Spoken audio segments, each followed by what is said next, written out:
चतुर्थी का व्रत करने वाली जो माताएं होती हैं, जो चतुर्थी का व्रत करती हैं, आज भी चतुर्थी मान्य हो रही होगी, तो चतुर्थी का जो व्रत करने वाली होती हैं, जो चतुर्थी का पूजन करने वाली होती हैं, उनके भीतर का एक भाव होता है कि जैसे ही शाम का समय आए चंद्रदेव का पूजन करें, चंद्र जब प्रकट हो जाए, कलश भर लिया, उसके नीचे आखा दाना रख दिया, चावल गेहूँ जो भी आप रखते हो पूजन के लिए, ऊपर पात्र आदि रख दिया जलाशय, फिर अपन ने घी का दिया लगाकर पूजन भी कर ली। तो जो चतुर्थी का पूजन करने वाली होती हैं, जो चतुर्थी का नियम व्रत धारण करने वाली होती हैं, बड़ी बड़ी चतुर्थियां करती हैं या उसका नियम धारण करती हैं, तो चतुर्थी का जो पूजन करती हैं वो किस चीज के लिए होता है? केवल संतान, पुत्र, परिवार, हमारा कुटुंब, हम जिस कुल में हैं, हमारा कुल वैभव की ओर बढ़े, संपदा की ओर बढ़े और उसकी आयु बढ़े,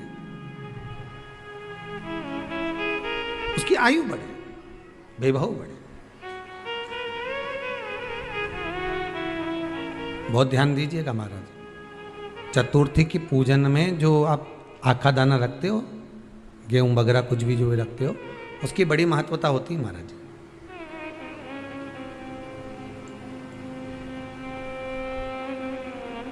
यहां तक कहा गया है, चतुर्थी की कथा तो आप लोग पढ़ते होंगे, जो लोग पढ़ते हैं उनको मालूम होगा, चतुर्थी की कथा में लिखा है, चौथ माता के व्रत में वर्णन किया गया है कि वो आखा दाना जो रखा जाता है, मान लो कोई जरूरी काम होता है तभी आखा दाना को रखा जाता है, संभाल के रखते हैं कि हम इस काम के लिए जा रहे हैं और हमारा ये कार्य सफल होना चाहिए। तो जिसने चतुर्थी का व्रत करा है, जिसने चंद्रदेव का पूजन करा, चतुर्थी का व्रत करा, वो गणेश जी से विनती करके वहां से 2-4 आखा दाना उठा ले, और जो व्यक्ति का काम अटक रहा है अपने ही घर का, पर दूसरे कुल को नहीं देना, अपने ही कुल के अंतर्गत जो काम अटक रहा है उसकी जेब में, उसके पल्लू में उस चीज को रख दिया जाए। तो चतुर्थी जो अगली आती है, जैसे आप महीने की करते हो तो महीने की, और आप जैसे करते हो कि 4 अलग बड़ी बड़ी चतुर्थी करते हो, तो उसके अनुसार आपका कार्य सिद्ध होता ही है। उस आखे दाने का इतना महत्व होता है क्योंकि चतुर्थी का व्रत करने वाली माता जब व्रत करती है तो स्वयं चतुर्थी की कथा में लिखा हुआ है कि पार्वती जी गणेश जी से चतुर्थी की कथा बचवाती। चतुर्थी की कथा बाची किसने थी? स्वयं गणेश जी महाराज ने। और सुनी किसने थी? माता पार्वती। बाचने वाले गणेश जी थे, सुनने वाली माता पार्वती थी। तो चतुर्थी की कथा जब होती है तो उसको स्वयं गणेश जी बाच रहे हैं, तो व्रत कौन सुन रही है? माता पार्वती। और आपने जो आखा दाना लिया वो गणेश जी के भाव से लिया, गणेश जी से निवेदन करके, विनय करके, प्रार्थना कर कर उसको प्राप्त किया, आपने उसको लिया।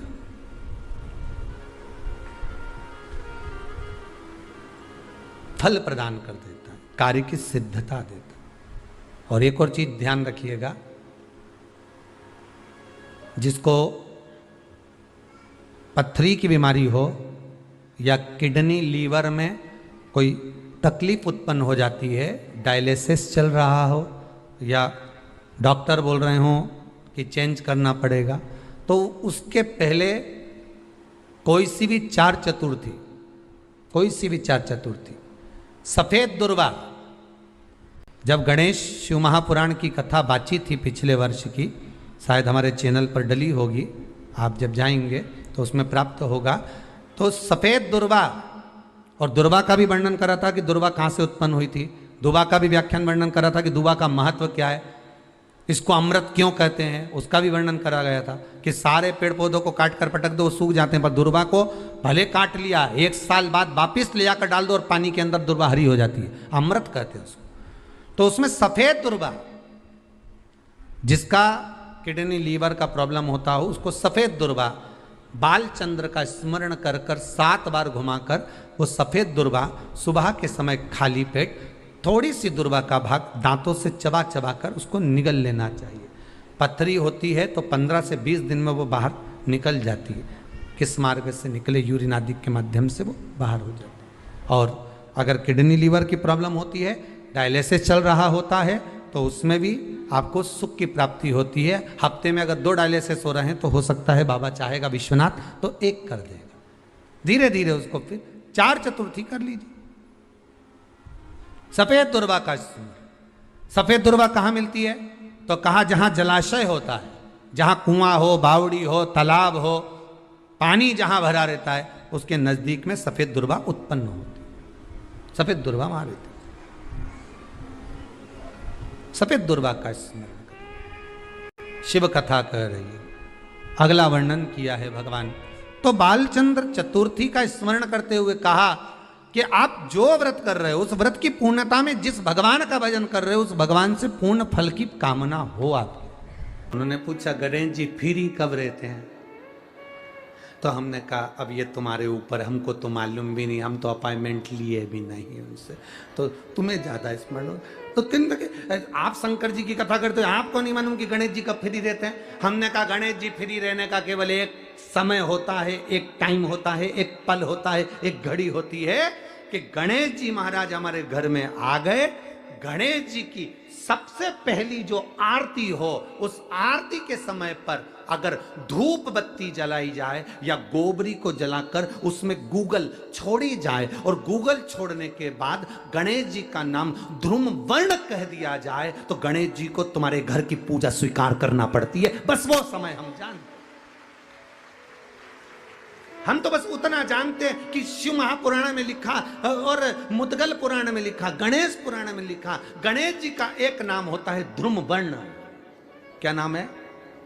ध्रुम वर्ण गणेश जी का एक नाम होता है। जब हम धूप जलाकर और धूप लगाने के बाद में गणेश जी की सबसे पहली आरती करने के पहले अगर हम सबसे पहली आरती गणेश जी की कर रहे हो, अपने घर में स्थापना कर रहे हो, बिठा रहे हो और तुम चाहते हो कि गणेश जी मेरे घर में आके मेरी पूजा को स्वीकार करें और जो मांगू मेरा गणेश मुझे दे 10 दिन के अंदर, तो पहला नाम लेकर पुकार लेना ध्रुम वर्ण विनायक, बैठो, बस काम हो गया। वो फ्री होकर आता है, वो बैठता है, अलमस्तता में बैठता।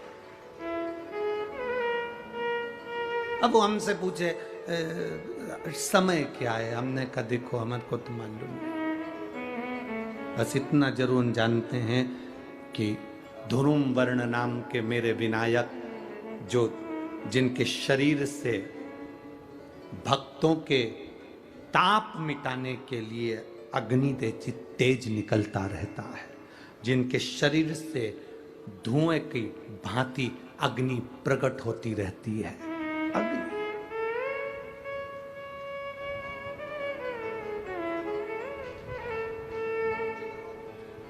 हम तो उनको पहचानते हैं जो दुनिया के ताप मिटाने के लिए प्रगटा। उनके शरीर से अग्नि धुआं तेज पुंज प्रकट हुआ। वो ध्रुम वर्ण विनायक साधारण, उसका केवल नाम उच्चारण कर कर भी अगर विराजित किया जाए वो आया स्वीकार करेगा। 10 आप अभी तक बिठा लेते थे सिद्धि विनायक आओ, मयूरेश्वर आओ, भगवान को बल्लेश्वर पधारो, आपने बुलाया, आया वो, बैठा वो, ऐसा नहीं कि नहीं बैठा, पर हमें समय का भान नहीं हो पाया। हम किस समय पर भगवान को रिझाएं? परमात्मा को रिझाने का कोई समय होता है? भगवान को तो जब तुम्हारी मर्जी पड़ जाए, जब तुम्हारा दिल कर जाए, तब मेरे भगवान को रिझाने का प्रयास करो, वो तुम्हारे करीब में आकर बैठ जाएगा। जब तुम्हारा मन पड़े, जब तुम्हारी मर्जी पड़े।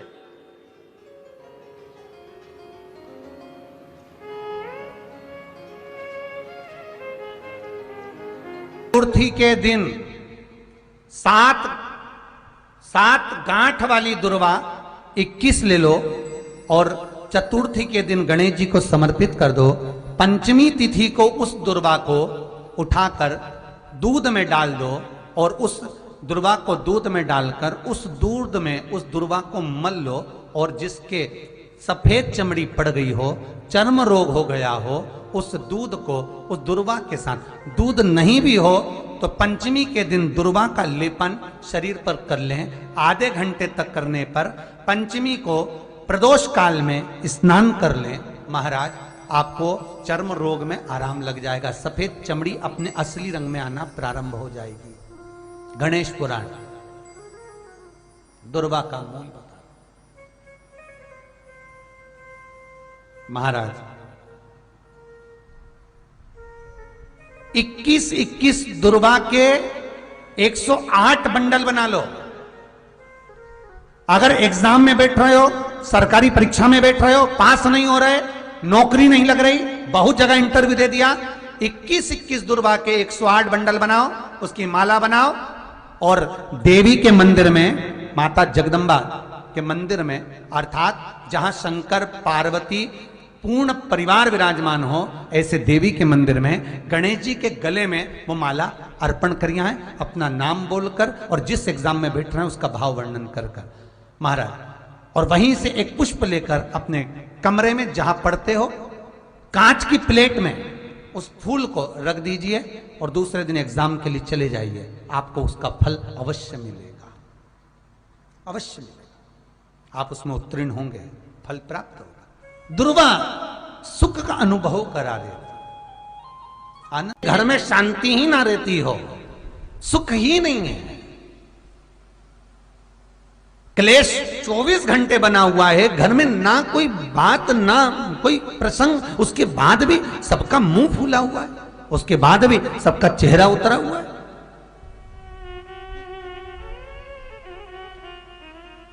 जिस घर में सुख और शांति ये दोनों चीजें नहीं हैं, वो निवेदन है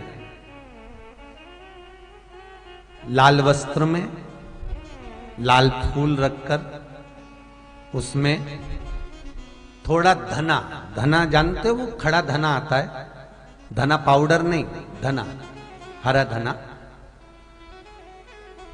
और 5 गोल सुपारी, जो गोल सुपारी होती है पूजन वाली सुपारी, 5 पूजन वाली सुपारी, 5 बेलपत्र इस लाल वस्त्र में रखकर घर के मध्य भाग में पूरे घर का केंद्र बिंदु मिला लो, पूरे घर का नाभि कोण मिला लो, पूरे घर का नाभि स्थल मध्य स्थल मिलाकर वहां पटे पर रखकर कुंकू चावल से पूजन कर उस पर 3 बार पानी को फेर कर भगवान श्री गणेश जी महाराज के मंदिर में बिना बोले जो रखकर आ जाता है, उसके घर में कभी क्लेश नहीं होता, सुख और शांति ये दोनों प्रवेश कर जाती है। भगवान शंकर का शिवलिंग बेलपत्री के पेड़ के नीचे बनाना, साथ में गोबर के विनायक बनाना, गोबर का गणेश,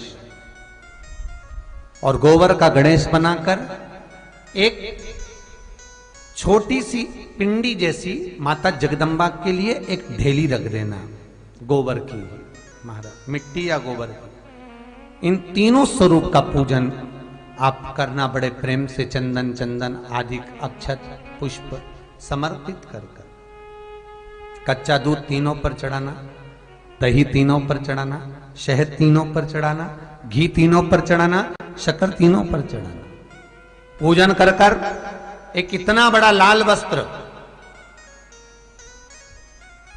लाल वस्त्र, उस लाल वस्त्र पर अपने हाथ के छापे बनाकर कामना कर कि हम पति पत्नी में कभी झगड़ा ना हो, प्रेम बढ़े, क्लेश ना हो, आनंद बढ़े, छापे लगाकर उस वस्त्र से उन मूर्तियों को ढाक देना, पूजन कर घी का दिया लगाकर ढाक दीजिए। 108 चावल के दाने लेकर एक एक चावल का दाना अपनी कामना कर उस वस्त्र पर डाल दीजिए, वस्त्र का चावल अपने ऊपर बाद में छिड़क लीजिए, मूर्तियों का पूजन कर फिर वापस पूजन कर विसर्जन कर दीजिए। अगर अदालत में केस भी चल रहा होगा तलाक तक का, तो भी प्रेम बढ़ सकता है और आपका जीवन सुखमय हो सकता है, आनंदित हो सकता है। कोई पैसे नहीं दे रहा, अवश्य करें, कोई धन नहीं लौटा रहा, अवश्य करें, कहीं किसी कंपनी में आपका पैसा उलझ गया है, नहीं मिल रहा है, अवश्य करें, मिलेगा फल।